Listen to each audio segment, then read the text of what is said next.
are in Teres Menachem, Sefer Mamar Tovshin Yud Aleph Tovshin Yud Beis on Thursday. Yud Gimel Shvat, Tovshin Ein Gimel. We're in the middle of the Mamar of Veheinif, Yodo hanohor, Achar Pesach Tovshin Yud Aleph, and we are in the middle of Ois Daled on page Samach Beis, page 62.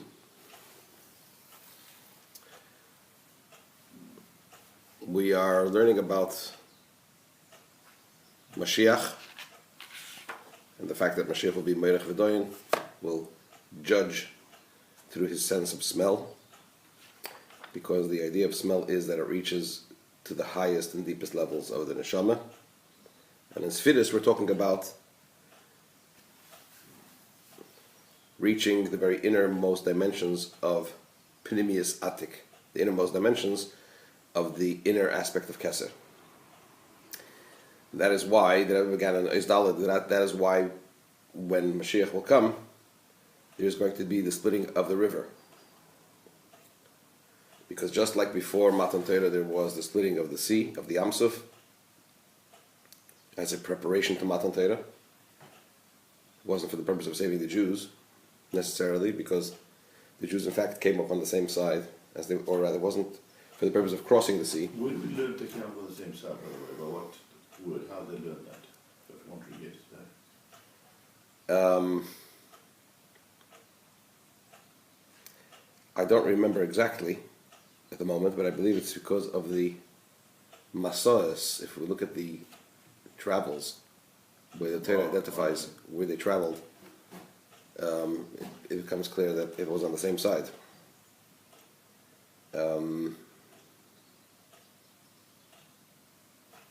Okay, sorry, it's a distraction. It's a Teisvis. The Rebbe brings it from a Teisvis in Erchen, and Daftes Bava with Aleph. We can check it out later on. Anyway, so the point is that they came up on the same side, and if it was for the purpose of, getting rid of the Mitzrayim, it says in the other Mamarim, he could have found another way how to do it. But in other words, the point is that there needed to be the splitting of the sea in order, as a preparation to Matan Torah. It was a necessary step. What's the idea of splitting the sea? Splitting of the sea means breaking the barriers between the spiritual worlds and the physical world. Innately, naturally, they're not fusible in the state that Hashem created them. In the revealed sense, they're not fusible. The Chiddush of Matan Torah, the innovation of Matan Torah was that there was a chibur, right? Because it described the difference between the mitzvahs that the forefathers fulfilled and the mitzvahs that we fulfilled. The mitzvahs they fulfilled did not bring permanence and permanent transformation into the objects in which they fulfill the mitzvahs, and we do. And that was as a result of the fact that the barriers between the spiritual and the physical were taken away, were removed. And that was the idea behind the splitting of the sea. The sea is that which is concealed. It conceals everything that's in it. Malchus Datzilis, or even higher, Keser, or even higher, Malchus of Ein Sof, right? So all of that was split so that it could fuse with Bia, B'ri Yitzir Asiyah. And the Rebbe brought two opinions in the splitting of the sea. What happened actually? Was it that Atzilus, or rather let's use the more general terms, was it that the realm of the Creator descended to the realm of the created? Or was it that the created was lifted up to the realm of the Creator? So the Rebbe brought that there's two opinions. There's the opinion of the Zohar and the opinion of the Arizal. The opinion of the Zohar is that the splitting of the sea is the idea of the elevation of the created realms to Atzilus, to the realm of the Creator. And the Arizal says it's the other way around. It's the drawing down, it's the bringing down of the created, the realm of the Creator to the realm of the created. And the Rebbe says, in fact, they are not arguing, but rather they're each describing one aspect of the process. In other words, the process was both. So in other words, in order for there to be true fusion, you needed to remove the restraints from the realm of the Creator, and also the restraint from the realm of the created. fusion means that without, let's put it this way, without the hischabrus, without the fusion of the two, the creator remains in his realm, and if he does appear in the realm of the created, he overwhelms him. That's not true hischabrus, that's not fusion. That's bittul. Right? It just overwhelms him. Same thing if you're talking about the realm of the created, to really and truly fuse with the creator, it would seem that he would have to be werden uis created. He has to leave his confines.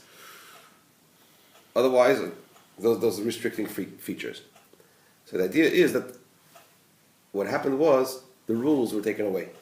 Those aspects that put each one in their bracket, which as a result of which they cannot combine, that was removed.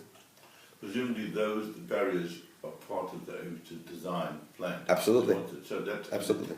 And that would come through a process of time before it could be. Absolutely. In fact, it was gradual, as we spoke the difference between Matan Torah and Purim. That was also the difference between, say, the Mishkan and the Beis HaMikdash.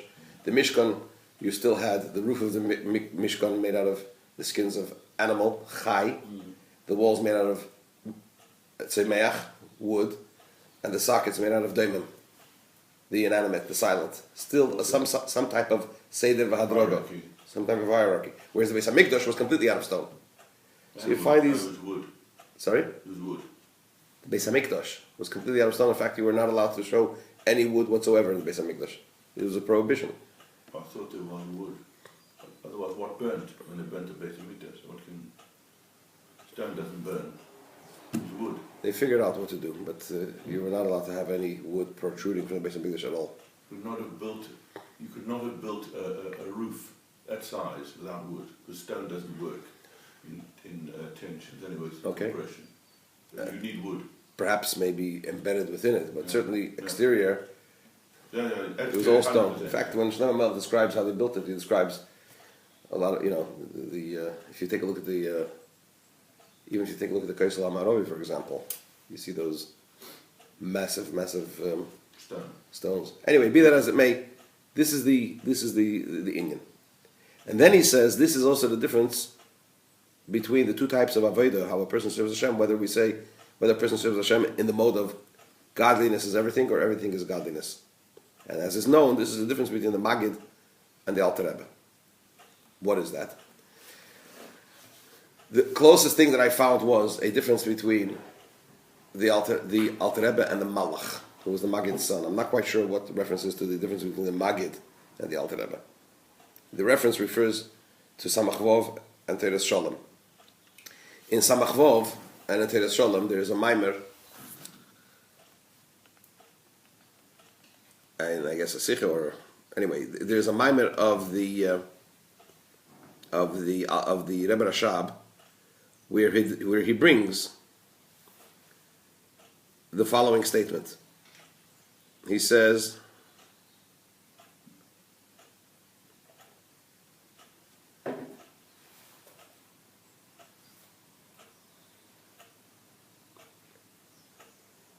as follows. He refers to the Alter Rebbe. He talks about two ways of serving Hashem. He talks about davening and the preparation of davening, Moed Ani, Psukei de Zimra, B'chas Kriya Shema, Shemona Esrei. He goes through the whole davening there and how a person serves Hashem through this davening. And he says, in reference to the B'chas Kriya Shema, the difference between Kaddish and Baruch, he says that the one, as der was hat gegessen a bagel noch chatzos, is given in the madrege wie als is elikus. The one who ate a bagel after chatzos, after taking chatzos, was at the level of, quote, how everything is godliness. That's what the Rebbe Rashab says in the Maimer there. What's he referring to? So there is the famous story of the Alter Rebbe and Rebbe Avraham Malach. And I'll read you the part of the story as it appears in the Rebbe Rashab actually brings it into the Shalom. There are a few nuschos, a few versions, I think two versions of the story, but I'll read you one of them, which is in the Sichos of the previous Rebbe in Tafresh Peiches.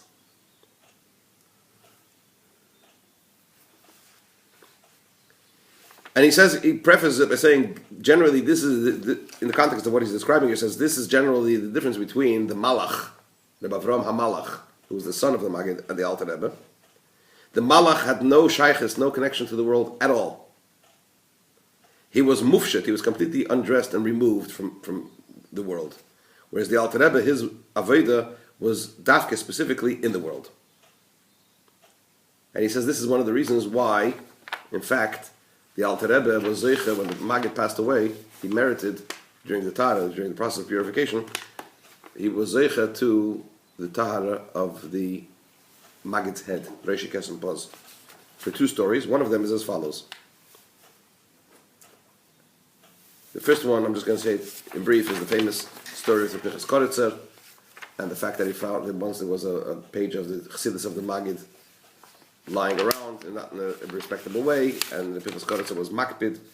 In his mind, he felt that it was wrong. The Alter Rebbe felt his disposition, and he told him the famous mashal of the king who had a prince who was ill, and they had to grind the king's gemstone from the crown in order to save him, and so on and so forth. That was one story, but the main story that I want to get back to, get to is the one that is relevant to our subject. That the other reason, and Maggid was grateful to the Alter Rebbe for that, so far as the Pinchas Koritzer was concerned. And the second one also was grateful to him. He was grateful to the Alter Rebbe for affecting the Malach, that he should have some connection to the world, because the Malach was completely removed from the world. And it's known the story of the Malach and the Alter Rebbe. This is I'm quoting from the Friedrich Rebbe Sicha, that after they did the process of Tikkun Chatzos, lamenting the Beis Hamikdash in the middle of the night, they arrived to the highest levels. It says over there also that another place says they came to a state of Kaleis Nefesh, their souls were going to expire, such a high level. And the Malach found the Alter Rebbe after that eating a bagel with butter. I think in another version it says that the Alter Rebbe felt that the Malach is about to expire, so he gave the Malach a bagel with butter. But be that as it may, the Malach became very frightened, and he said, how is it possible after such great ascents to come down so low? However, the truth is not so. This was the power of the Alter Rebbe, that in the highest levels, he was not completely removed from the world, because from the point of view of health, you need to eat. And the Tzemach Tzedek related that the Alter Rebbe once told him that the Maggid, following that story, said that the Alter Rebbe told the Tzemach Tzedek that the Maggid, it owes him a lot, because of the fact that he affected the Malach, that he should have some connection to the belt.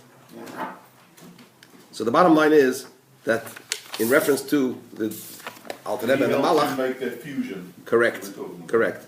So that's the reference to what he says over here, that I guess that there are two modes of serving Hashem. One is that everything is godliness, or godliness is everything. In fact, there's a Sicha in Tovrish Bezayin, where the Friedrich Rebbe specifically writes, the difference between Rebbe Avram Malach and the Alter Rebbe was that the Kodesh, meaning the Malach, was removed from Gashmias, and the Alter Rebbe, by him, everything was godliness. So it's the difference between there is only God and there is nothing else, which I guess is the idea of, complete bittul. My Alter Rebbe was the other way around. So this is the same thing, the difference between these two modes of Aveda, between bringing down the higher realms to the lower ones, or taking the Welt and removing it completely and lifting it up above. Matan Torah brought about both, which means to say, ultimately, that all remained in their specific, as it were, state, and within their state, there was that fusion. So this is, but I'm not really sure what the Rebbe means when he says the difference between the Maggid and the Alter Rebbe, because, as I mentioned, in all the places that I looked, at least until now, I found references to the difference between the Malach and the Alter Rebbe.